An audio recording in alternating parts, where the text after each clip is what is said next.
दोस्तों, एक बहुत ही इम्पोर्टेंट सर्कुलर आया है जिसके अंदर एक बहुत ही इम्पोर्टेंट रिलीफ आपको दिया गया है। आपकी GSTR 3B में अगर बाय मिस्टेक आपने ज़ीरो रेटेड सप्लाई को किसी गलत टेबल में दिखा दिया है तो उसके रिफ़ंड को लेकर के एक बहुत ही इम्पोर्टेंट रिलीफ आपको दिया गया है।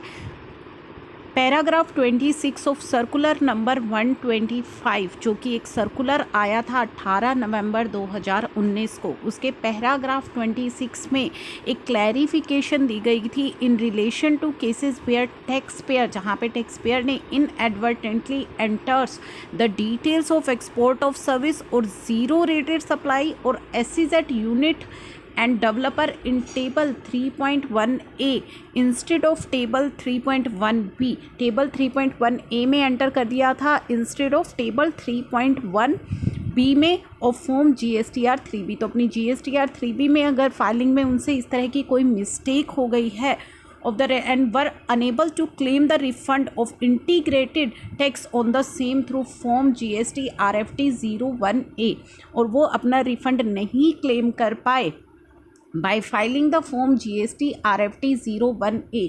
तो इस केस में this was because of validation check placed on the common portal which prevented the value of return of integrated tax and cess in form GST RFT 01A from being more than the amount of integrated tax declared in table 3.1b of form GSTR 3B। तो इस तरीके की दिक्कतें आ रही थी basically क्योंकि जो validation check लगाए गए थे कॉमन पोर्टल पर उनके द्वारा ये आ रहा था कि जो रिफ़ंड आप क्लेम कर रहे हैं it is more than the refund जो आपने डिक्लेयर किया है टेबल 3.1b में।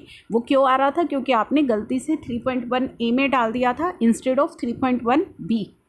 The said circular clarified that for the tax period 1 July 2017 to 30th June 2019, such registered person shall be allowed to file the refund application in form RFD 01 on the common portal, subject to the condition that the amount of refund of integrated tax shall not be more than the aggregate amount of integrated tax जो कि आपने mention किया है table 3.1A B C और form GSTR 3B filed on the corresponding period. तो उस circular में ये चीज़ें क्लैरिफाई की गई थी कि आपको ये चीज़ें अलाउ कर दी जाएंगी since the clarification issued by the above circular. जो क्लैरिफिकेशन आई थी वो कब तक के लिए वैलिड थी? फॉर पीरियड 1 जुलाई 2017 से 30 जून 2019 तक के लिए। For tax payer who committed these error in subsequent period were not able to file the refund application in form GST RFD 01A and form GST RFD 01। तो इस period के बाद जिन tax payers ने ये गलतियाँ करी they were not able to file the refund application, वो file नहीं कर पाए in form of RFD 01A and 01।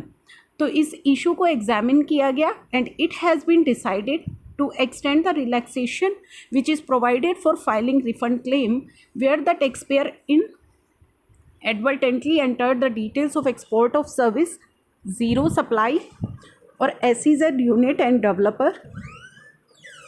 तो इस इशू को एग्जामिन किया गया और ये डिसाइड किया गया कि इस पीरियड को एक्सटेंड किया जाएगा जहाँ पे कि टैक्स पेयर ने inadvertently details export of supply की, ज़ीरो रेटेड सप्लाई की और SEZ यूनिट एंड डेवलपर की जो डिटेल्स है उनको एंटर किया है टेबल 3.1A में इंस्टेड ऑफ टेबल 3.1B, जिसमें कि उसे एंटर करनी चाहिए थी टिल 31 मार्च 2021 तक। तो इस पीरियड को एक्सटेंड किया गया 31 मार्च 2021 तक। अकॉर्डिंगली जो पैरा 26 है सर्कुलर नंबर 125 का वो मॉडिफाई किया जाता है। और कैसे मॉडिफाई किया जाता है?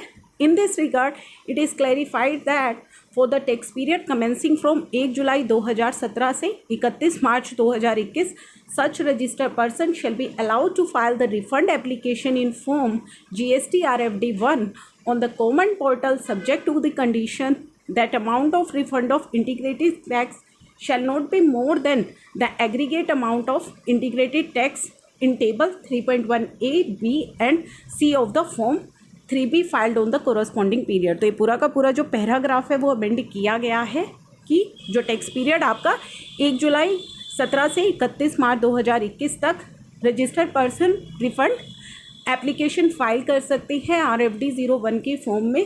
क्या कंडीशन है? जो इंटीग्रेटेड टैक्स या सेस आप क्लेम कर रहे हैं, it should not be more than जो इंटीग्रेटेड टैक्स या सेस आपने मेंशन किया है 3.1A, B and C of GSTR 3B के अंदर। तो ये बहुत ही इम्पोर्टेंट, बहुत ही बड़ा रिलीफ है जो आपको दिया जा रहा है 31 मार्च 2021 तक।